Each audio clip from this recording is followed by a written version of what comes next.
Hello everyone. I need to hurry this up. We don't have a lot of time, or I don't.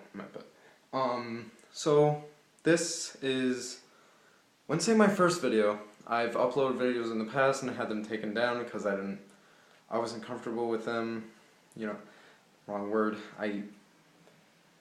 I'll explain it all in another video. So this is the review for a game that's actually been out for 3 years now, about 3 years, and it is, in my opinion, one of the greater games of my generation. I don't know how you guys feel about it, but this is how I feel about it. This is my review. Of course, I'm talking about Red Dead Redemption. Red Dead Redemption is created by Rockstar Games, and basically, they put you in a Wild West, a dying Wild West. You play as John Marston. He is an outlaw who just had his family taken by the government, so it's basically blackmailing. They say, if you don't do what we want you to do, then we kill your family, basically.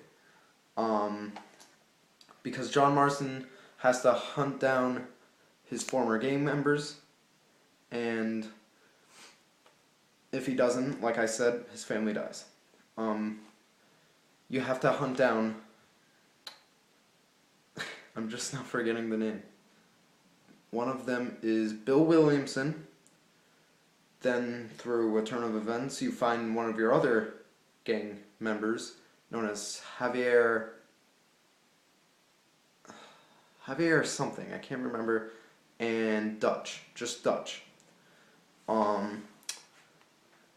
I'm not gonna say anything on how each one comes to be hunted, but I'll say that you first only have to get Bill Williamson, but due to a turn of events multiple times, you are looking for everyone. And it is a very lengthy single player, one of the most lengthy ones I've ever played. But that doesn't necessarily mean it's a bad game. This is possibly one of the best stories I've ever witnessed in a video game, and I've played a lot of games. It's one of the many games where I felt like I knew the main character, if that makes sense. There's only like a number of games that made me feel that way. One recent was Far Cry 3. I love that one. If I ever get that one again, I'll be doing a review on it.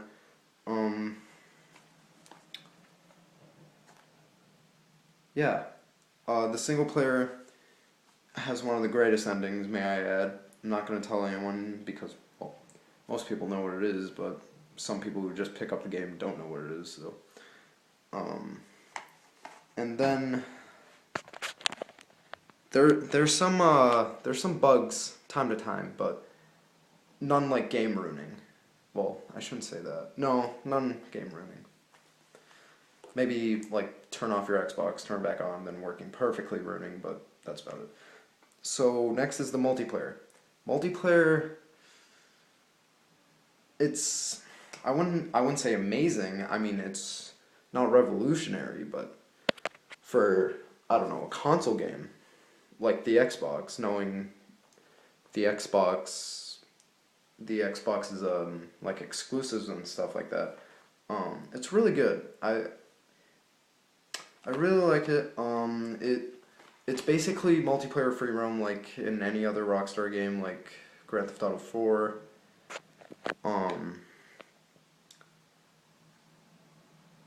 Because if you played Grand Theft Auto 4, you would know that that it was free roam, but it didn't really have a lot of, oomph to it. You could basically just free roam around Liberty City with your friends, but Red Dead Redemption aimed to change that, as you could level up, tackle gang hideouts, which are actually really fun. You could have your own horse. You can not full on customize your character like you could in Grand Theft Auto 4. And I'm sorry if I keep comparing this to Grand Theft Auto 4. I try not to. I'm just mentioning the things that Grand Theft Auto 4 had and what this has and changed because they're both Rockstar games and they are both free roam games. Multiplayer, there are 50 levels and 5 legendary modes, which legendary, it's nothing interesting. It's basically like Call of Duty's Prestige mode or anything like that.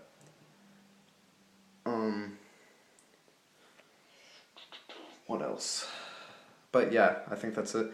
I guess I can talk about DLC now because that's the only other thing. Plus I don't have a lot of time. If I had more time, then I'd probably give a longer review. But so DLC, it's interesting to say the least.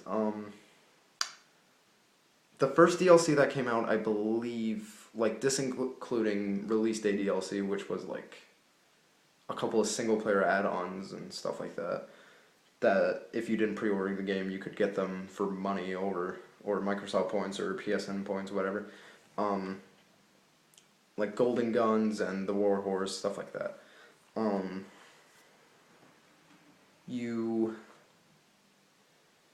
Then the first actual release for it was the Outlaws to the End co-op missions, which they were pretty fun to say something good about it, because most of the time you might get frustrated. They didn't really put like any control on team killing, and a lot of people team kill in the multiplayer mode, and it gets very annoying to the. I had a few friends who actually gave up on the game itself and just sold it and got rid of it. Sorry, my arm hurts. And the really interesting DLC, which is why most people today get the game, which I don't understand. It's good DLC, but still, I think the main game is better than the actual DLC. It's Undead Nightmare. This was this didn't really get anything negative said by fans of the game, because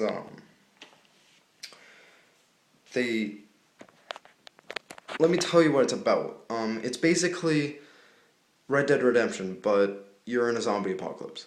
Free roam zombie apocalypse. That was the plan. That's what they did. And it works. It does. This is probably the glitchiest part of the game, considering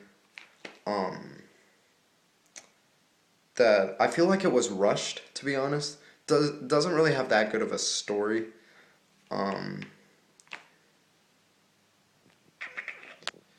It has some interesting ideas that I like.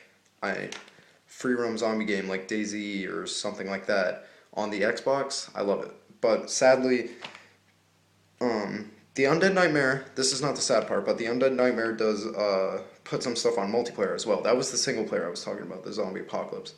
It gives you exclusive characters, no mounts, which is weird. I was kind of hoping for a zombie mount or like a war mount, because you can find and break the 4 horses of the apocalypse. Then if you do that, I think you have to kill this chupacabra, then you get the unicorn, which is like the best horse in the game, which is what I hear. But anyway, the Undead Nightmare puts onto multiplayer a new game mode called Undead Overrun, which is basically Call of Duty's zombie mode. And I hate to compare things to Call of Duty. I really do not like Call of Duty. But yeah, it's basically that, but it's really interesting. If you open up a coffin, you get more time. Like, it's all time-based. You have to complete, like, you have to kill a certain amount of zombies in a certain time to continue on. Sorry.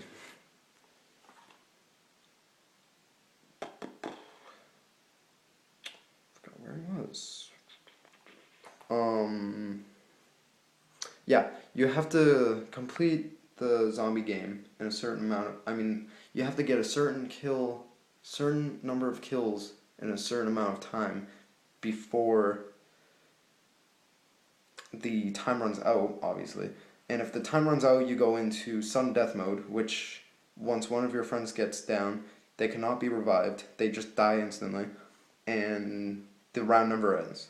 You just see how far you can go and try to rack up as many points as you can.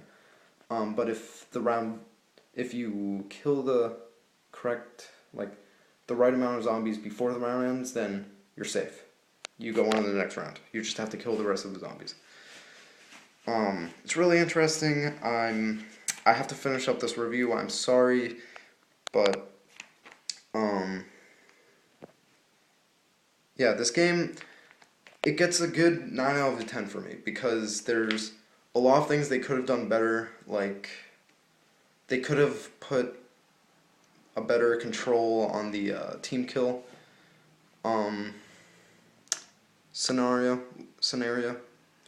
What? It could have been way better. I was kind of disappointed with the character customization, as you can only choose skins, and the fact that they could have probably had more mounts in multiplayer, and maybe the single player shouldn't have been that long. You know, if they cut it down size, I would have been glad. But I do like the single player how it is, but it could have been better. You know, final score probably, yeah, a 9 out of 10. You should probably go pick up this game if you haven't already. Yeah.